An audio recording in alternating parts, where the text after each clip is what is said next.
the desk. First of all, congratulations on the win. Thank you. Secondly, you've seen Annie and Zinzao locked in. So 2 questions to this one. Did you expect it? And what was the discussion in the team to play against that?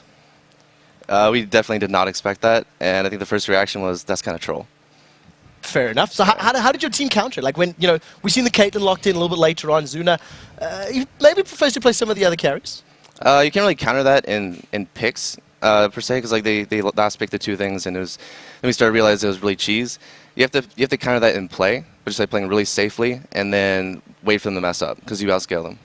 And then even in the mid lane matchup against Zilean, you probably haven't played against Zilean in a really long time. How did you approach that matchup as a Jace? Jace should win that really hard. So I was surprised he picked Zilean. I don't see how Zilean can win that matchup. I don't know. So how did you abuse Reginald the lane? Because there was a point there where you were at about 80 minion kills and he was around 40 or 50. How did that happen? He roamed top to try to get a kill, and then we pushed up mid lane and then collapsed on him. And that just started a fight where he fell really far behind because he missed like a big mini wave and was pushing towards me afterwards. So he missed out on a lot of creeps. Talk to me about some of the plays that TSM were actually doing. They tried to pick a lot of fights. With the composition they had to all in. Did you guys, how did you handle that? How did you handle the pressure, knowing that they were going to be in your face the entire time? Like I said, you just have to play really safely, put a lot of wards down. Since it was standard lanes, I had to expect a lot of pressure mid. I just played really safely, just pushed the lane up, didn't go for too aggressive trades. And aside from that, you just wait for them to make a play, and then you just counter it. Is that different than the way you play against a normal team composition? Because I notice you guys do have a fairly conservative style. It depends. It's a lot to do with the picks. Like if it's really easy to play safe as Jace and as Caitlyn, so we just kind of did that. Maybe if we had something more aggressive, we would do it differently. But that game, the best option was to play it safely. So. And with that game, it was also a 24-minute win. You guys now moved to 9-4, kind of solidly in second place here in North American LCS.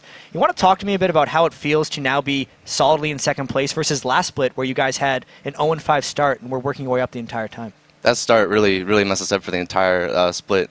And this season we had a much better start. I think it was like 3-2, I believe, and we've been able to work with that much better. So. About the team now as well, you guys sitting, in that second place. The announcement came out that Worlds is going to be 3 teams from NA. How do you guys, sit? How do you prepare now coming into these last 3, 4, 5 weeks of the split to stay in second place? Just keep doing what we're doing. We I don't know. We have changed our practice regimen a little bit. It's definitely working out for us. Talk to specifically. What have you changed? It's mainly, instead of scrimming for like 6, 7, 8 hours a day, we just focus more on less scrim time and then focusing on reviewing the gameplay. So we actually learn more from the gameplay instead of just grinding out games. I think that's helped us out a lot.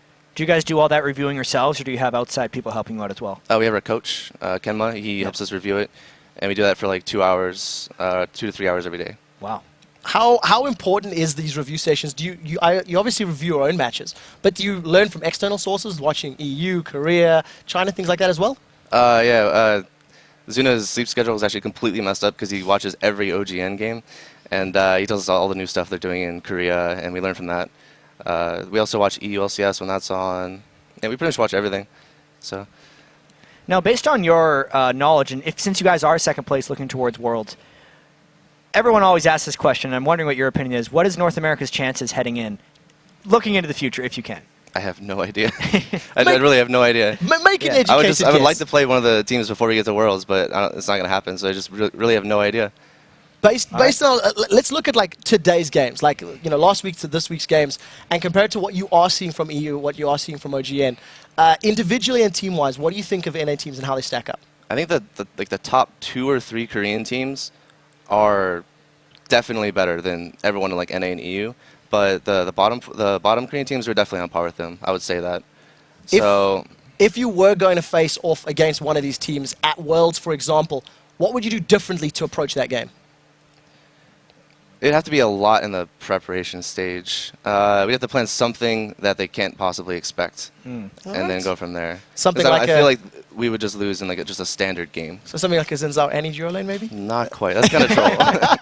Well, thank you very much for the interview. Now it's time for our second match of the day, Cloud9 versus Council Logic Gaming. And today, Meteos and Cloud9 are facing one of the